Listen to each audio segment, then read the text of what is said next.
Okay, today on the podcast, I'm joined by another independent wrestler. His name is Nate Hewitt. Evil Nate, how are you doing, sir? Hey man, I'm doing pretty good. How are you doing? Doing okay, doing okay. Things are starting to Y- open up in Ireland finally, so soon I'll be out having ice cold beers, hopefully. That's what I'm talking about. That's nice. Yeah, things are slowly starting to open up over here, and basically as a whole, like some states didn't give a shit and they just stayed open Yeah, anyways. So, yeah, Florida and Texas, yeah. yeah, they're their own country basically over here. They just do whatever they want, however they want. So, It's crazy the way it works in America, that everyone is kind of, every state has their own power and can do whatever they want, basically, yeah. yeah, it is kind of weird like that. It's like even though it's one government, you have the state government, but you have the federal government. So this is legal in this state, this is not legal in this state. So yeah, it's interesting. Yeah, it's weird. For people that don't know yourself anyway, will you tell us a bit about yourself? Yeah, my I started in wrestling back in 2009. Toward the end of the year, I was 19 years of age when I started training in the eastern part of Kentucky, which is where I'm from, and that's deep in mountains. As you can tell by my accent, it's extremely Yeah. thick. This is what you call an authentic hillbilly accent, and this is, what I sound like. Now, there are some that have thicker accents and some that don't, but I'm kind of in between. Um, it just depends on how emotional I get. But anyway, started back in 2009. Been a fan of wrestling since I was a 6, 7 year old kid. Grew up on the Attitude Era, through the Ruthless Aggression Era, and so on. And when I found out there was independent wrestling, I was like, okay, because I used to be a musician, and you can't keep a band together, especially in a small town like that, because everybody gets lazy and stuff. They like the ideal of playing music and they like the ideal of doing this and this, but they don't want to put the effort and the work into it. So after a million failed attempts at a million different bands, I decided, okay, I'm going to take care and just do something I've always wanted to do, and I got involved with professional wrestling. So, Yeah, it's interesting. I was talking to a guy you may know on the podcast a while ago that went through a phase in music, Tombstone Jesus. I'm aware of that name, actually. Yeah, I Yeah, am aware yeah, of that name. I think he's he's a from the cool West guy. Coast. Yeah, I think I can't remember. There's so many places in America that I get confused. And yeah. then there's all like when I'm talking to guests, I'm like, "So what time is it?" And I figured a new time last month, Mountain Time. Who knew? It's always mountain time wherever I'm at. So, Yeah. yeah. And how would you describe your wrestling style?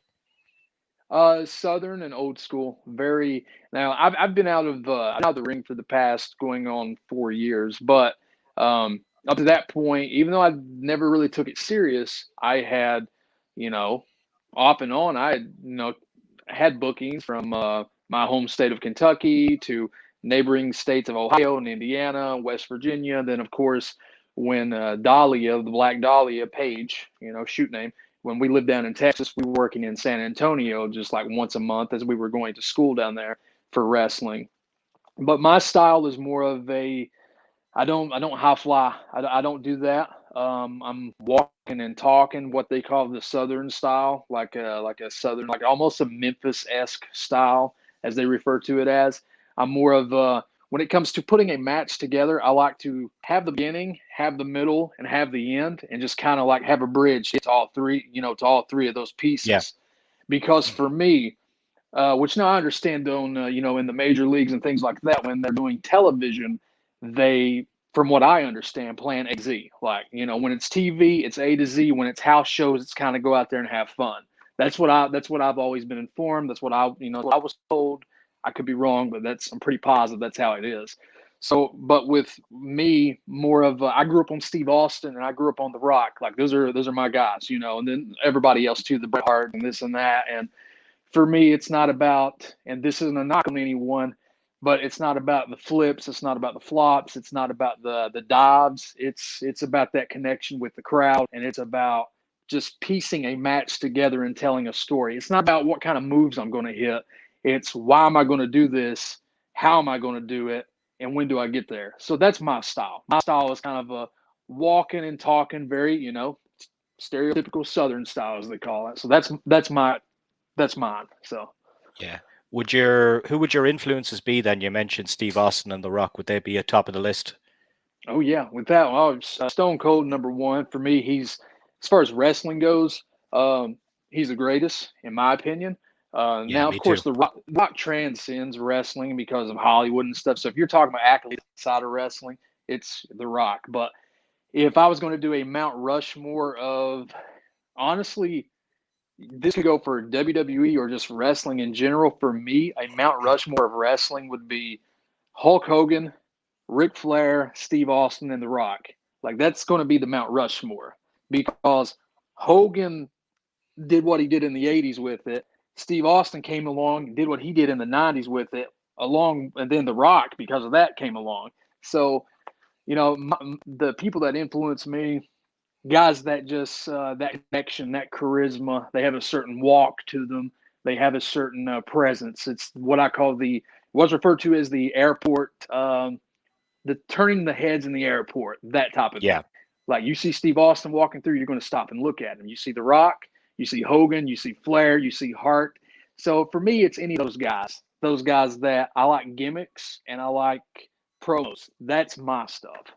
Yeah, I'm the exact same. And I talk to a lot of people on this podcast about this point, and it really irritates me that there's not enough thought and effort put into character development and Yeah. promos and just backgrounds to these characters. Would you agree with Yeah. that? Oh, 100%. And I understand what's going on now and how oversaturated everything is now.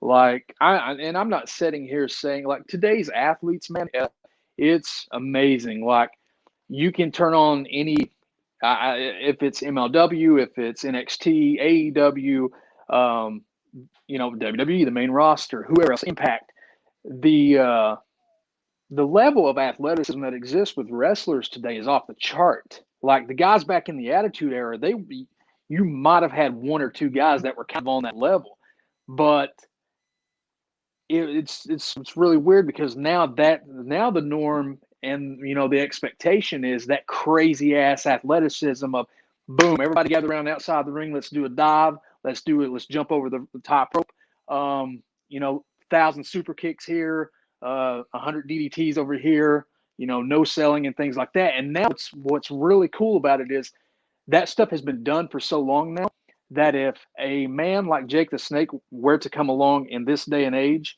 and legitimately use the DDT as a finisher, he would stand out. Yeah. Do Easy. you think this is just a kind of another transition in the business? Oh yeah, without a doubt. Because if you look back, there's always those transitional periods, and then you always have the old timers, because Yeah. I guarantee you there were the old timers in the 1980s when Hogan came along, and the cartoonish, characters of the WWF at the time when they came along, you probably had the guys from the 70s and 60s that were like, nose in the air toward that kind of thing. Same thing happened when the Attitude Era came along. I mean, it always happens and stuff, and I think this is just a huge transitional period that we're in right now, and it's just become oversaturated with the same stuff over and over. So we're numb to it, man. I mean, Yeah. we're numb to it. It's not like the cruiserweight division back in the late '90s on Monday Nitro. That was unique. Yeah. It's not anymore. I think every single match they go out there and they just want to have a 5-star match, and as you said, focus from A to Z, like literally to the script for every match. Like that's And see, you know I don't have a problem like with planning everything A to Z because I've done that before. Hell, when I Mhm. finally I've been absent from any action for 4+ years now since I left LA, and I'm sure my first couple matches back, that shit will probably be planned A to Z just from my nerves and just kind of a filling out. I mean, guys like Diamond Dallas Page and Randy Savage, you read and you hear things that they did that kind of thing. I got no problem with that. I think the thing I have a problem with is like you're right. Everybody focuses on those. We got to have a 5-star match, and it's like, man, for me, And like I said, people will look at this and be like, well, that's because he can't do a flip and he can dive over the top rope. He's just a little bitch, you know, he's just playing it. So that's what a lot of jobbers and stuff, they'll say that. And that's fine, man. They're entitled to their opinion, you know. But there's for me, it's not about that. And there's more of a connection with the promo and the storytelling and stuff like that. And everybody is worried about going out, getting that 5-star match in, a million super kicks, et cetera, et cetera. And I think that's become the expectation now. It's like, you probably got guys breaking into the business now and they think that's what you have to do. And it's not what you have to do. So Yeah. And by the time they break into the business and work their way up the ladder, the game could be changed again. Oh, yeah. I mean, I'll say it again. I've been gone for 4 years. I had stopped taking bookings like 5 years ago when Black Dhalia, Paige and myself, when we moved to LA to train under Rikishi, we decided not to take any more bookings.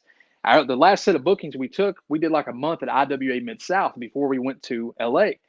And just from that time period of me going to school out there and then where we've been on this 4-year absence, wrestling has evolved so much. It's so different now just from that 2015-16 period. Let's talk a little bit about your character then, because Okay. we touched on character development. You have changed your character since you were last in the business.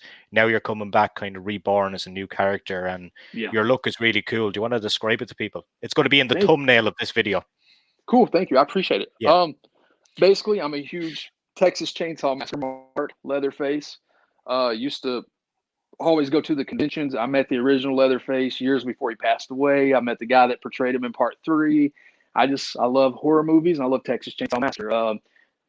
Dahlia, Paige, and I, myself, we visited the actual house when we were down in Texas. But anyway, long story short, huge Leatherface fan, and I always enjoyed the Leatherface wrestling character that existed in the early 90s, you know, and the FMW stuff. I'm not a deathmatch guy, but I always thought that character was really badass, you know. Yeah. How Corporal Kirshner, I believe, was the first one, how he was able to transition basically into that and go over to Japan and just be this maniac. Thought that was cool. First time I was ever exposed to something like that is when Terry Funk was portraying Chainsaw Charlie. I thought that was badass as a kid. Yeah. So huge Leatherface fan and all that. But I didn't want to be another ripoff of Leatherface. I didn't want to be another Texas Chainsaw Massacre guy. So I was like, okay, I'm going to take – I love the chainsaw thing. I always have. I'm going to take that. I'm also into urban legends. So essentially the character starts off as this chainsaw wielding maniac. I have a Philly accent because, like I said, I'm from the eastern, you know, mountains of Kentucky. So there's stereotypes out there of, hey, when you hear banjos, run. You know, don't take a wrong turn. If you've seen the Wrong Turn slashers, if you've seen, you know, like The Hills Have Eyes, Texas Chainsaw, all that stuff. So there is a stereotype that goes with the hillbilly. And I knew there was all the other hillbilly characters had already been done, like Hillbilly Jim, the God ones, et cetera, et cetera. And I was like, okay, so I like the ideal of the inbred cannibalistic crazy man. I like the ideal of Leatherface with the chainsaw. So I'm going to take apart from that, because I have a hillbilly accent. What's one more thing I can do to make it different? I'm into cryptozoology and urban legends. So I was like, that's what I'll do. I'll take all 3 of those and put them together. So essentially, I started having masks made what time I've been away from the wrestling world. And the first mask I had made was human flesh. I said, I got to get that. I have to get this made. And it's right here. This is what it looks like. That's creepy as fuck, that one. Yep. It's an actual lucha mask, and it's got the, you know, basically the prosthetics of it. So it's a legit wrestling mask. So I got that made with a vest. I was like, okay, so first part of the plan, got that. Second part was, what would happen if Leatherface got abducted by an extraterrestrial? Well, so then I got this one made. That's an alien. You can see it right here. You can see the alien's face right here stitched together. So I got that. So the first one is human skin. The second one is an extraterrestrial's flesh. And then the newest one I got, what would happen if Bigfoot got involved? So I got that one. So now I got the Sasquatch added into it. So basically it's a whole thing of I'm the ultimate urban legend. You know, that's like what Dhalia, Black Dhalia, and myself are. We're the urban legend slayers. We are the ultimate urban legend. So you add in the chainsaw, you add in wearing the skin of aliens and Sasquatches, and then you add in, for me, the hillbilly effect. And that's kind of what I came up with, and her and I we brainstormed over these past several years about, and that's what we got now. So Yeah. Are you planning on kind of alternating those costumes, and you're going to be wearing the mask in the ring? Yeah. oh yeah, yeah. So the whole concept is I don't want to give too much away, but the mask will definitely be Hmm. worn in the ring. I will be Yeah. working in the mask. It won't be the full match. I will not be working full time in the mask, but the mask will have its.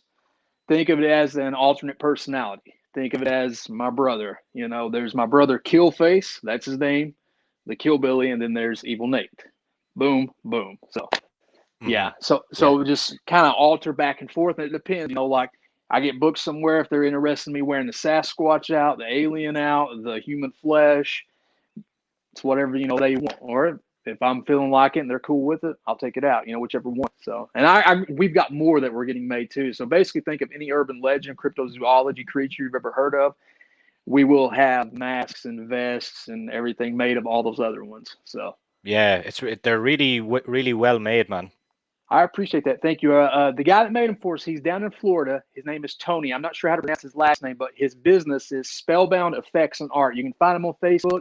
Dude, he's one of the most reasonably priced people I've ever met. And his work is Tom Savini level. It's like straight off, straight off any of those old school 80s horror movies or 90s. Like he's fantastic. So Spellbound Effects and Art, if anybody's interested, check him out. Great price. I know other wrestlers have got stuff from him too. So.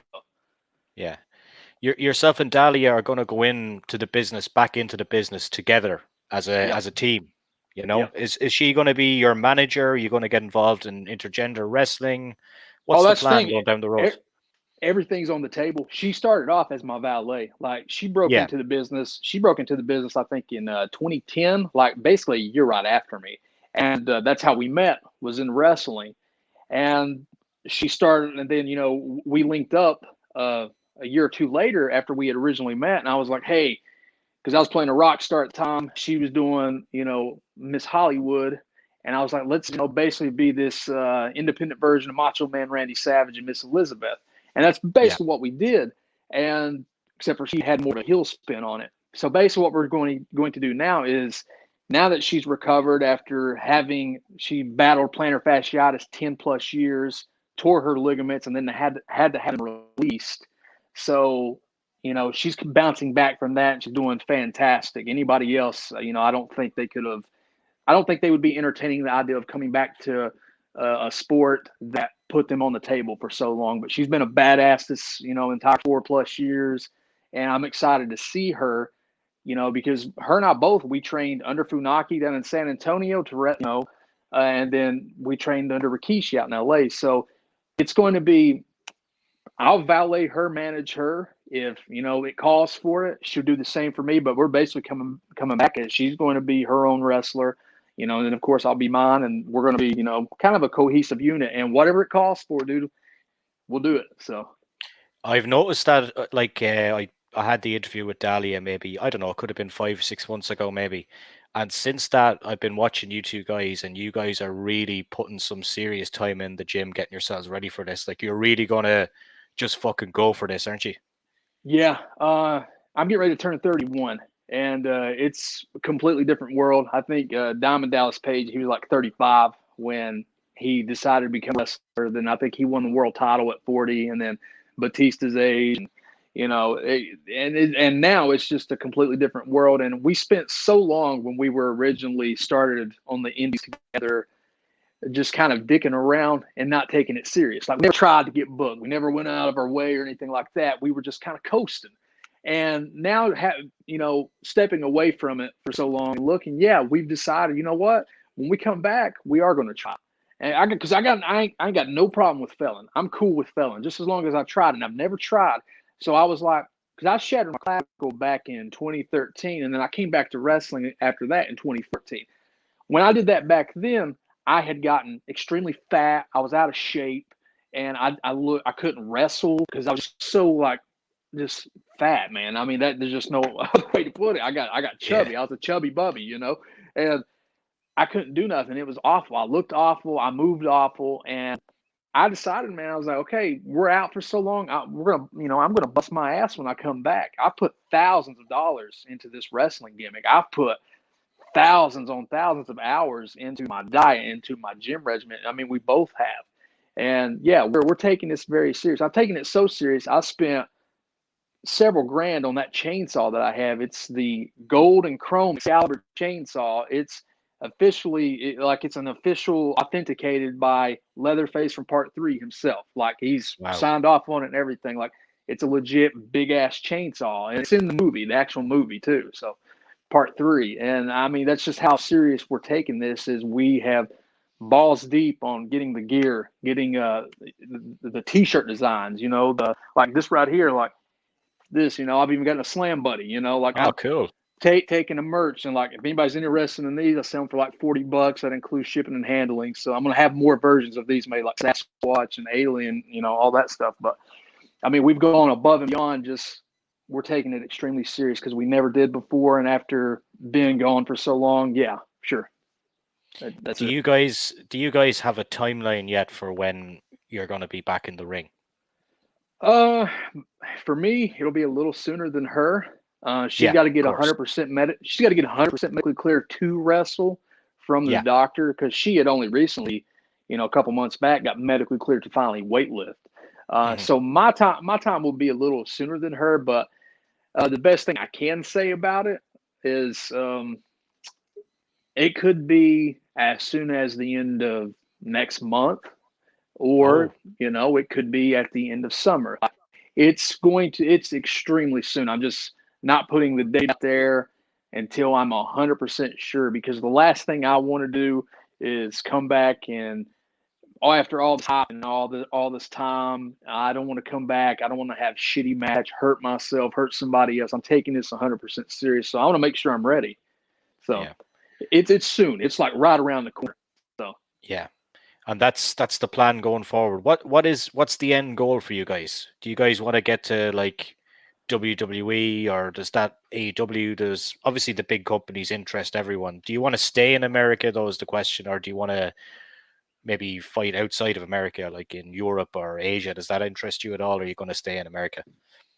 I mean, we're cool. We're cool with going anywhere, wrestling anywhere. I think Yeah. in goal, I would like to, like I said, I'm okay with failing as long as I've tried. Like, it's not going to embarrass me. It's not going to hurt my feelings if, oh, Nate put all this money into, wrestling and all this time sleeping out of his car with Dahlia out in LA, taking dumps in cups and eating cups, uh, I'm okay as long as I go out here in the next couple of years and I tried.